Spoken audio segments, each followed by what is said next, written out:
Hello दोस्तों, स्वागत है आपका हमारे यूट्यूब चैनल मरीन वर्ल्ड में। दोस्तों, आज के इस वीडियो में मैं आप लोगों को बताऊंगा क्रिसमस के बारे में इंटरेस्टिंग फैक्ट्स और इससे जुड़ी अन्य जानकारी आप लोगों को दूंगा।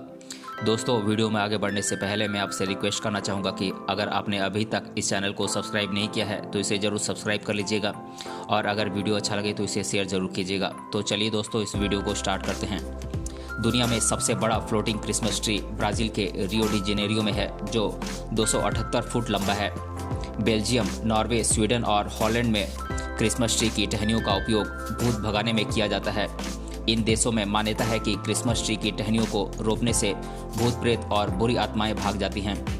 1991 के बाद से प्राकृतिक क्रिसमस ट्री की बिक्री का ग्राफ कृत्रिम क्रिसमस ट्री से नीचे गिर गया है। क्रिसमस ट्री खूबसूरत इलेक्ट्रिकल लाइट्स से सजाई जाती है। सबसे पहली इलेक्ट्रिकल ट्री लाइट का आविष्कार एडवर्ड जॉनसन ने 1882 में किया था। पहली बार बड़े पैमाने पर क्रिसमस लाइट्स अमेरिका में 1890 में उत्पादित की गई थी। दुनिया भर में कई ऐसे चिड़ियाघर हैं जहां क्रिसमस ट्री दान में दिए जाते हैं। ये जानवरों को खिलाने में काम आते हैं। कनाडा के प्रांत नोवा स्कोटिया द्वारा बोस्टन को प्रतिवर्ष क्रिसमस के त्यौहार के उपलक्ष्य पर क्रिसमस ट्री भेजे जाने की परंपरा है। 1917 के हैलिफैक्स विस्फोट के बाद बोस्टन द्वारा की गई सहायता के आभार के स्वरूप में 1918 में पहली बार क्रिसमस ट्री भेजी गई, जो बाद में परंपरा बन गई। नॉर्वे के लोग द्वितीय विश्व युद्ध में इंग्लैंड के द्वारा की गई मदद के लिए आभार व्यक्त करने के लिए लंदन के लोगों को विशाल क्रिसमस ट्री भेंट करते हैं, जिसे ट्रेफल्गर स्क्वायर कहा जाता है। क्रिसमस में परिवारजन और दोस्त आपस में उपहारों को आदान प्रदान करते हैं। लेकिन क्या आप जानते हैं कि क्रिसमस का सबसे बड़ा उपहार कौन सा है?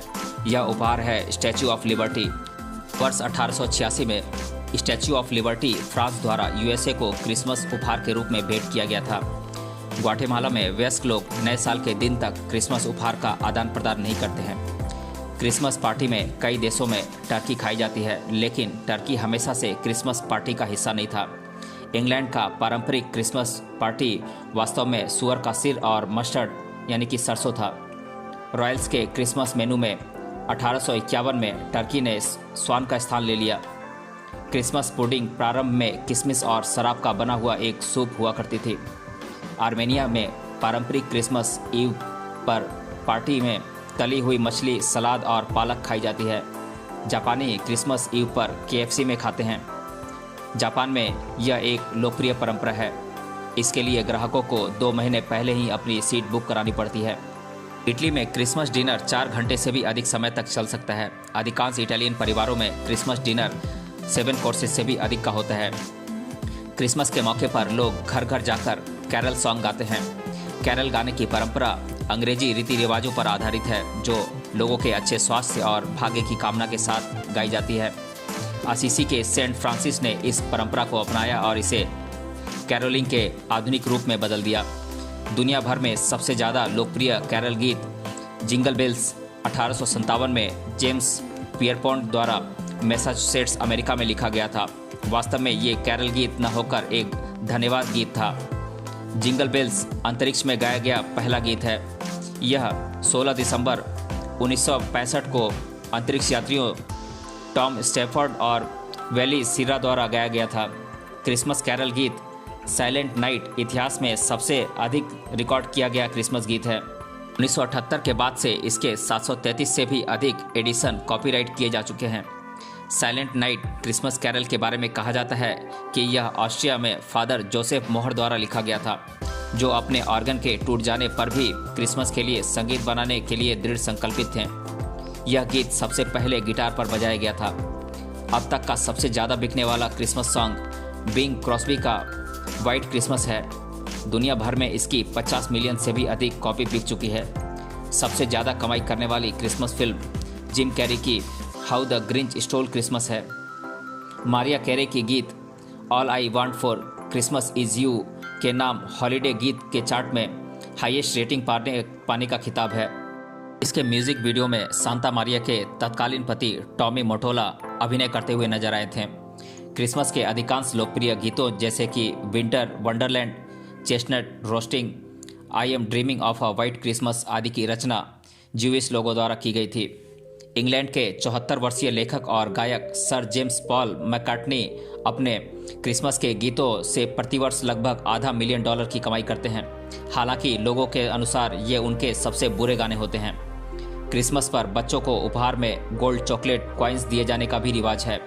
ये गोल्ड चॉकलेट कॉइन्स उन सिक्कों का प्रतिनिधित्व करते हैं जो सेंट निकोलस गरीबों में वितरित किया करते थे। क्रिसमस मोजे यानी कि क्रिसमस स्टॉकिंग्स की कथा एक गरीब व्यक्ति की 3 बेटियों से जुड़ी हुई है जो उनके विवाह के लिए दहेज की व्यवस्था नहीं कर पा रहा था। सेंट निकोलस ने इस व्यक्ति के घर की चिमनी से सोने के सिक्कों से भरी एक पोटली गिरा दी जो अंगीठी के किनारे सूख रहे मोजे पर गिरी। दुनिया का सबसे बड़ा क्रिसमस स्टॉकिंग 32.56 मीटर लंबा और 14.97 मीटर चौड़ा था। इसका वजन 5 रेंडियरों के बराबर था। इसे 14 दिसंबर 2007 में लंदन की चिल्ड्रंस सोसाइटी द्वारा निर्मित किया गया था।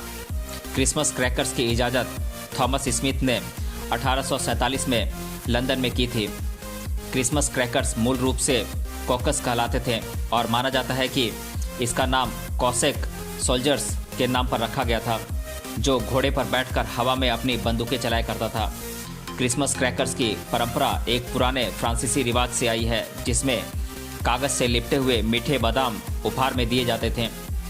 चेक रिपब्लिक में यह अंधविश्वास प्रचलित है कि क्रिसमस पार्टी में लगी हुई टेबल इवन संख्या में होनी चाहिए, अन्यथा बिना साथी के बैठे व्यक्ति की मौत हो जाएगी।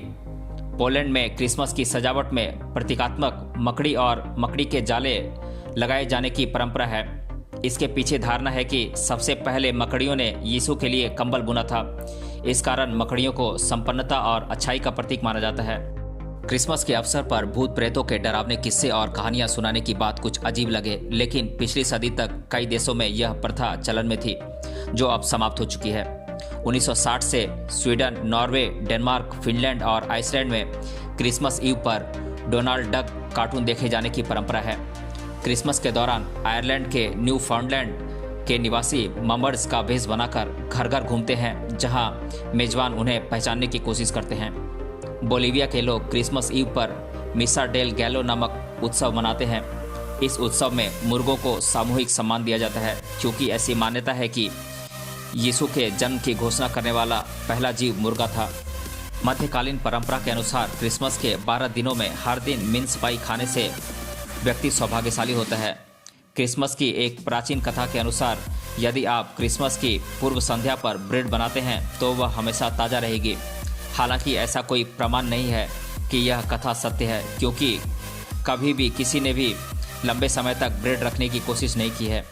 अमेरिका में 1651 से लेकर 1685 के दौरान पुरिटन्स ने प्रत्येक अपराध के लिए 5 शिलिंग के जुर्माने के साथ ही क्रिसमस मनाने पर भी प्रतिबंध लगा दिया था। इंग्लिश सिविल वॉर के बाद यूके में पुरिटन ओलिवर क्रॉमवेल द्वारा क्रिसमस उत्सवों और कैरोल पर 13 वर्ष के लिए प्रतिबंध लगा दिया गया था। केवल उपदेश और प्रार्थना वाले क्रिसमस आयोजनों पर पाबंदी नहीं थी। 1914 के प्रथम विश्व युद्ध में क्रिसमस के दौरान जर्मनी और इंग्लैंड के मध्य युद्ध विराम घोषित कर दिया गया था। क्रिसमस में सैनिकों ने अपने टेंट लाइटिंग से सजाए थे। नो मैंस लैंड में एक दूसरे को उपहार दिए गए थे और फुटबॉल खेला गया था। इंग्लैंड की महारानी की प्रथम क्रिसमस स्पीच 1957 में पहली बार टेलीविजन पर प्रसारित हुई थी। 20वीं शताब्दी में इंग्लैंड में मात्र 7 व्हाइट क्रिसमस देखे गए हैं। व्हाइट क्रिसमस से तात्पर्य है कि इस क्रिसमस पर लंदन वेदर सेंटर पर बर्फ रुई की तरह गिरती है। क्रिसमस के दौरान क्रिसमस हैट्स या पेपर क्राउन्स केवल ब्रिटेन में पहने जाते हैं। नाजी युग के दौरान हिटलर ने क्रिसमस को एक गैर धार्मिक अवकाश में बदलने का प्रयास किया था। वर्ष 2010 में क्रिसमस के दौरान कोलंबियाई सरकार द्वारा जंगलों में पेड़ों पर लाइट्स लगवाई गई थी। जब फार्क यानी कि the revolutionary armed forces of Colombia के गोरिल्ला आतंकी जंगलों से गुजरे तो वे लाइट जल उठीं और उन्हें बैनर दिखाई पड़े जिसमें उनसे हथियार त्याग देने की अपील की गई थी। इस अपील पर कई आतंकियों ने अपने हथियार त्याग कर आम जीवन में प्रवेश किया। यह campaign best strategic marketing excellence के अवार्ड से भी नवाजा गया था। कोका कोला का बिग रेड क्रिसमस ट्रक आज क्रिसमस का एक मॉडर्न आइकन बन गया है। इसका अपना ट्विटर अकाउंट @क्रिसमस ट्रक है। वर्ष 2013 में इसे 57 मिलियन से भी अधिक बार ट्वीट किया गया था। फेसबुक के आंकड़ों के अनुसार क्रिसमस के 2 सप्ताह पहले सबसे ज़्यादा प्रेमी जोड़ों का ब्रेकअप होता है। क्रिसमस के दिन यह संख्या सबसे कम होती है। 2011 में क्रिसमस के दिन 6.8 मिलियन iOS और एंड्रॉयड डिवाइसेस सक्रिय थे। तो दोस्तों, आज के इस वीडियो में हमने जाना क्रिसमस के बारे में रोचक तथ्य और अन्य जानकारी।